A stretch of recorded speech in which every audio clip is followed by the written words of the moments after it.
সকাল বন্ধুরা, তো তোমরা সকলে কেমন আছো? আশা করছি সকলে বেশ ভালো আছো, সুস্থ আছো। আজ নতুন একটি ঝলমলে ব্লগে তোমাদের সকলকে জানাই অনেক অনেক ভালোবাসা। আজকে হলো মঙ্গলবার, এখন কিন্তু ঘড়ি কাঁটাতে সময় হয়েছে সকাল ওই 8টা মতো। তো আজকে এই যে সকাল সকাল সমস্ত কাজবাজ সেরে স্নান করে নিয়েছি। প্রতিদিনের মতনই, প্রতিদিন বলতে আমি তো রোজই সকাল সকাল স্নান সেরে তারপরে একদম ঠাকুর পুজো দিই, আর তার আগে যে বাসি কাজগুলো থাকে সেগুলো কিন্তু কমপ্লিট করে নিই।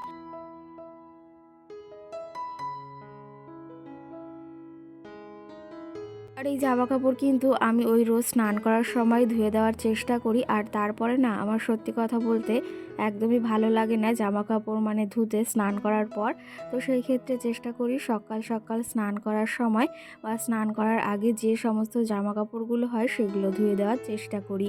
এদিকে মামাও সোনার আজকে বেশি জামাকাপড় হয়নি।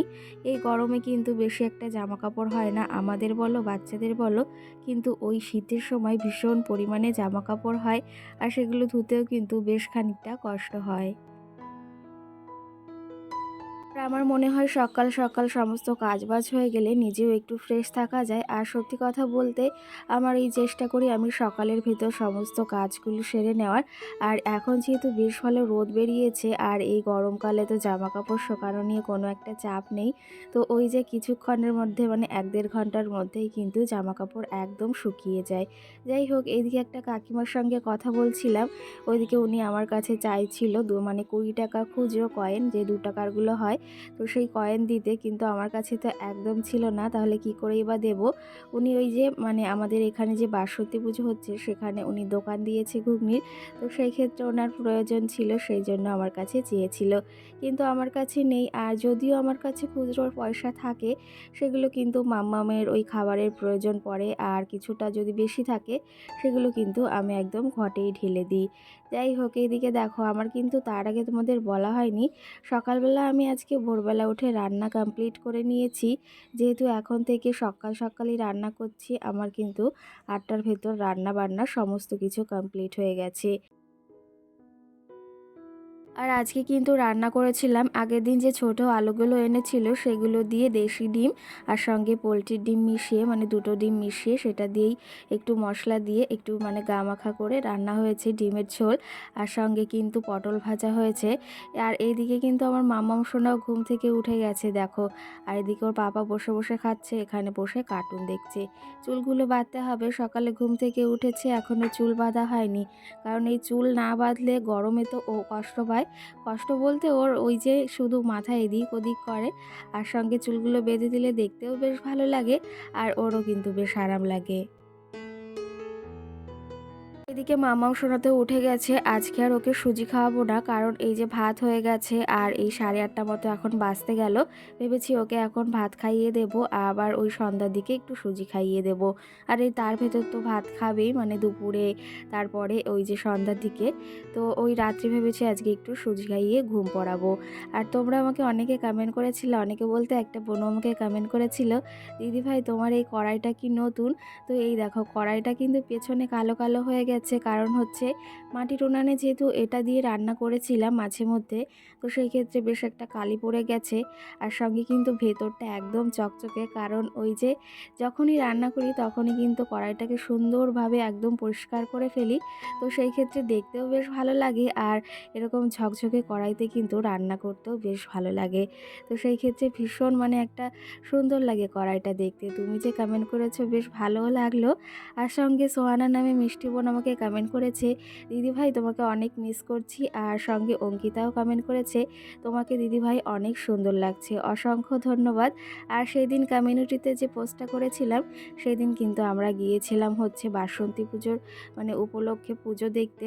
তো সেই ক্ষেত্রে তোমাদের সঙ্গে ওই পিকটা আমি কমিউনিটিতে শেয়ার করেছি।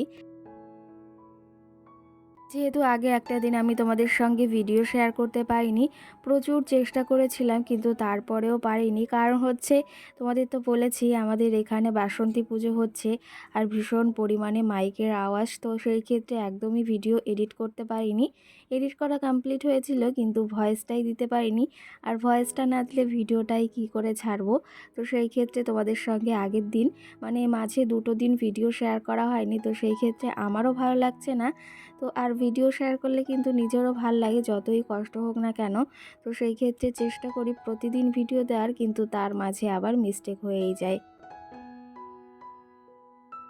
দেখো ওইদিকে তোমাদের দাদাভাইকে ওইদিকে খেতে দিয়ে দিয়েছি, আর সঙ্গে কিন্তু এদিকে আমি চা বসিয়েছি, কারণ আমার সকালবেলা একটু চা না হলে একদম ভাল লাগে না, যতই ভাত হয়ে যাক না কেন 9টার ভেতর। তো সেই ক্ষেত্রে এই যে ফ্রিজে দুধ ছিল কাউ মিল্ক, তো সেটা আমি নিয়ে আজকে একটু দুধ চা করেছি, বেশ খেতে ইচ্ছা হচ্ছিল।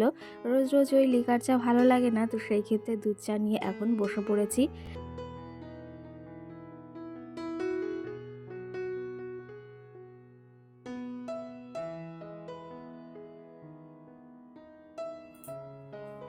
তো বন্ধুরা, এদিকে সকালের সমস্ত কাজবাজ আমি সেরে নিয়েছি, আর সঙ্গে এই যে চা বানিয়ে নিয়েছি। মামা সোনা ঘুম থেকে উঠেছে, দেখতেই পেয়েছো। ও তো ওর বাবা যখন ভাত খাচ্ছিল তখন তো একদম রেডি হয়নি, তো এখন ওকে চুল বেঁধে দিয়েছি। আর আজকে সকালের জন্য আর সুজি রান্না করিনি, আজকে ভাত যেহেতু সকাল সকাল হয়ে গেছে, ওকে ডিম সিদ্ধ ভাত সকালে খাইয়ে দেবো। আর তার সঙ্গে এই যে আমি এখন দুধ চা করে নিয়েছি, সঙ্গে বিস্কিট রয়েছে। আর সকালে এখন এটা খাবো, তারপরে একটু বাদেই খাওয়া দাওয়া করবো। একদম ভাত খেতে ভালো লাগে না মানে সকালবেলায়, তো সেই ক্ষেত্রে চা না হলে সকালে একটু বেশ ভালো লাগে না। এই চা তো আমার রেডি। আর তোমরা কারা কারা চা খেতে ভালোবাসো অবশ্যই কমেন্ট করে জানিয়ে কিন্তু।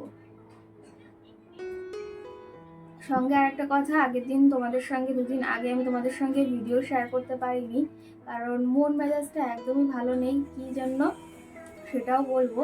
তার কারণ হচ্ছে এই যে এত কষ্ট করে সারাটা দিনে সংসার সামলে সমস্ত কিছু সামলে তারপরে যে ভিডিও করি, মানে তারপরেও যদি আমাদের রিচ ডাউন হয়ে থাকে বা ভিউজ না হয় তখন কেমন লাগে সেটা একমাত্র আমরা জানি, যে একটা ভিডিও করার পেছনে কতটা খাটনি। যে যে কাজটা করে সেই কাজটার পেছনে কিন্তু জানে যে তার পেছনে কতটা খাটনি রয়েছে, কতটা সফলতা রয়েছে।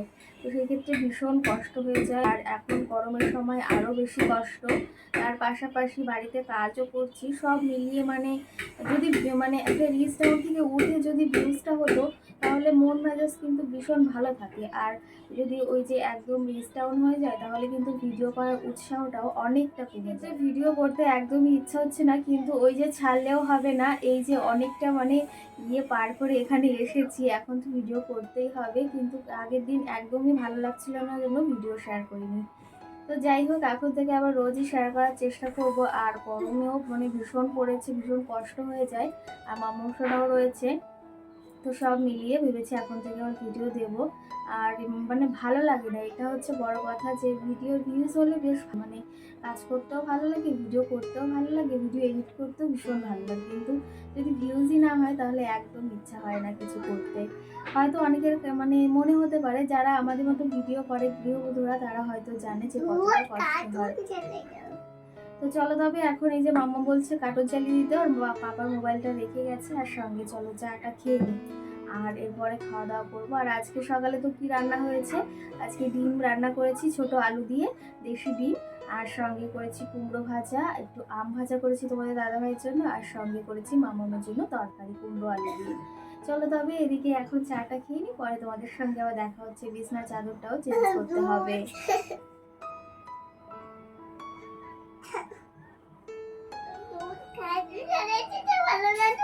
হুম।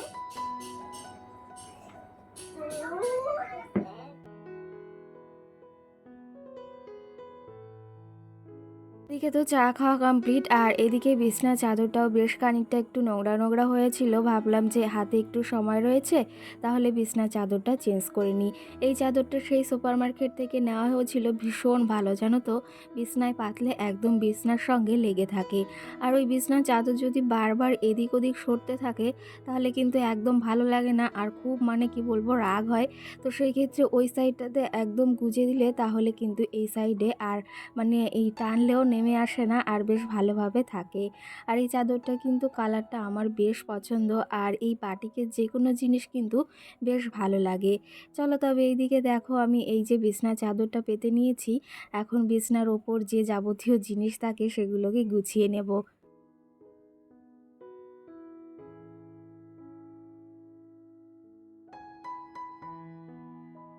এখন যেহেতু গরমকাল, তেমন একটা বিছনায় জিনিসপত্র থাকে না। আর এই যে যে কম্বলটা রয়েছে, এটা ভেবেছি আর ৫-৬টা দিন রেখে তারপরে উঠিয়ে দেব, কারণ হচ্ছে ওর একটা নির্দিষ্ট জায়গার দরকার হয়। তো সেই ক্ষেত্রে ওকে উঠিয়ে দিলে খাটে কিন্তু আরও একটু জায়গা বেশ হবে। আর এই যে এখনও রয়েছে অবধি, শীত তো বেশ কটা দিন মানে চলেই গেছে, আর এখন বেশ ভালো গরমও পড়েছে। এখন আর কম্বলের প্রয়োজন নেই, ওই যে কাঁথা বের করতে হবে মানে আলমারি থেকে। তোমাদেরকে দেখাবো জানো তো, আমার মা আমাকে কতগুলো কাঁথা সেলাই করে দিয়েছে, আর সেগুলো কিন্তু বেশ ভালো লাগে জানো তো। সেগুলো তোমাদের সঙ্গে একদিন শেয়ার করব। চলো তবে এইদিকে কাজ করতে করতে তোমাদের বেশ কিছু কমেন্টের রিপ্লাই দিই। আর সঙ্গে তোমাদেরকে বললাম না, ভিডিও করতে একদম ভালো লাগে না, কারণ এখন কিন্তু চ্যানেলে প্রত্যেকেরই বেশিরভাগ প্রায় রিচ ডাউন হয়ে গেছে। তার জন্য কিন্তু একদম ভিডিও করতে ইচ্ছা হয় না। আর সত্যি কথা বলতে, সারাটা দিনে এতটা খাটাখাটনির পর তারপরে যদি দেখি যে চ্যানেলটা একদম ডাউন হয়ে গেছে, তখন কিন্তু খুবই খারাপ লাগে। আর সারাটা দিনে যতটাই ক্লান্তি হোক না কেন, আর সংসারে কাজ করতে করতে যতটাই কষ্ট হোক না কেন, যদি ভিডিও ভিউজ আসে বা ভিডিওগুলো কেউ দেখে বা কমেন্ট করে সুন্দর সুন্দর, তাহলে কিন্তু ভিডিও করতেও বেশ ভালো লাগে। তাহলে ওই সারাটা দিনে অতটা ক্লান্তিও অনুভব হয় না। তো কি করব, মাঝে মাঝে ভাবি এই ভিডিও ছেড়ে দেব, এই ভিডিও ছেড়ে দেব, কিন্তু আবার তোমাদের পথে বসে থাকি যে কেউ না কেউ তো আমার ভিডিও দেখছে। মাত্র 10 জন হলেও তো তারা আমার ভিডিওকে ভালোবাসছে বা দেখছে, আর কমেন্টও করছে। চলো তবে তোমাদের সঙ্গে অনেক গল্প করে নিলাম। এইদিকে দেখো রান্না বাড়া সেরে নিয়েছি সকাল সকাল। ওই দিয়ে তোমাদের দাদাভাইকে খাইয়ে দিয়ে কাজেও পাঠিয়ে দিয়েছি, সঙ্গে মামামকেও কিন্তু খাওয়ানো কমপ্লিট। আর এইদিকে এখন দেখো নিজেও চা খেয়ে নিয়েছি, তার পাশাপাশি মামামের কিছু জামা কাপড় ছিল, এগুলো এখন গুছিয়ে নেব। এগুলো তো প্রতিদিনের কাজ, প্রতিদিন করতেই হবে। তো চলো তবে এগুলো গুছিয়ে নিই, আর সঙ্গে তোমাদের মিষ্টি মিষ্টি কিছু কমেন্টের রিপ্লাই দিই।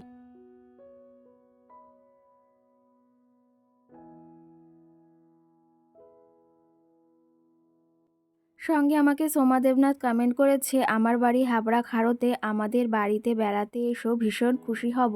আমার ছেলে ক্লাস 8-এ পড়ে হাবড়া হাই স্কুলে। আমার বাড়িতে 3 জন, শাশুড়ি মার 1 মাস হয়েছে যে গত হয়েছে, আর আমাদের বাড়িতে চলে আসো, তাহলে মানে ভীষণ খুশি হব। আর খুব ভালো লাগলো তোমার ভিডিও, সুস্থ থেকো, ভালো থেকো। আর খাড়ো নামটা শুনেছি, কিন্তু কখনো গিয়েছি কিনা সেটাই জানি না। তো তুমি আমার মানে খুব কাছাকাছিই থাকো এটা জানি। আর আমার বাড়ি কিন্তু হাবড়া, এই ফুলতলা যেখানে বলা হয় না, তো সেই বাজারের পাশেই কিন্তু আমার বাড়ি। সঙ্গে ইকিতা নামে দিদিভাই আমাকে কমেন্ট করেছে, তোমার নাইটিটার দাম কত? তো এই হলুদ নাইটিটার দাম কত, এটা কিন্তু আমি পেয়েছিলাম আমার মাম্মামের যখন মানে আমার যখন স্বাদ ছিল 9 মাসের, তখন কিন্তু আমি এটা বাবার বাড়ি থেকে পেয়েছিলাম। আর এটার প্রাইস কিন্তু একদম জানি না, ওই হয়তো 200 কিংবা 150 মতো এরকম হবে। হাতের কাজ করতে কত টাকা পাও, মানে হাতের কাজ করে তুমি কত টাকা পাও, সপ্তাহে না মাসে টাকা পাও? তো সেই ক্ষেত্রে হাতের কাজ করে আমি যেরকম কাজ করব, সেই হিসাবেই কিন্তু টাকা পাবো। আর সঙ্গে কিন্তু ওই যে সেই হিসাবে আমাকে টাকা দেবে, সেটা আমাকে কিন্তু প্রায় সপ্তাহেই দিয়ে থাকে, সেটা আর মাসে দেওয়া হয় না। যাই হোক, এইদিকে তোমাদের কমেন্টের আরও রিপ্লাই দেওয়ার ইচ্ছা ছিল, তবে পারলাম না। আর সঙ্গে দেখো এদিকে কিছু হাতে টাকা ছিল, সেগুলো আমি ভাঁড়ে ছেড়ে দিলাম। আর এগুলো কিন্তু হাতে থাকলে ঠিক খরচই হয়ে যেত, তার জন্য কিন্তু আমি এই ভাঁড়টাই ছেড়ে দিলাম। তো ওই যে একবারে তো টাকা জমানো সম্ভব নয়, কিছু কিছু করেই কিন্তু তারপরে ওই যে জমা হয় একটু বেশ খানিকটা টাকা। ওই বলে না বিন্দু বিন্দু করেই সিন্ধু হয়, তো সেক্ষেত্রে ইচ্ছা আছে সেরকম এই পুজোয় এই ঘরটা ভাঙার। চলো তবে এখানে রেখে দিয়েছি পয়সাটা, আর ব্লগটিও বেশি বড় করব না, এখানেই শেষ করছি। সকলে ভালো থেকো, সুস্থ থেকো, টাটা।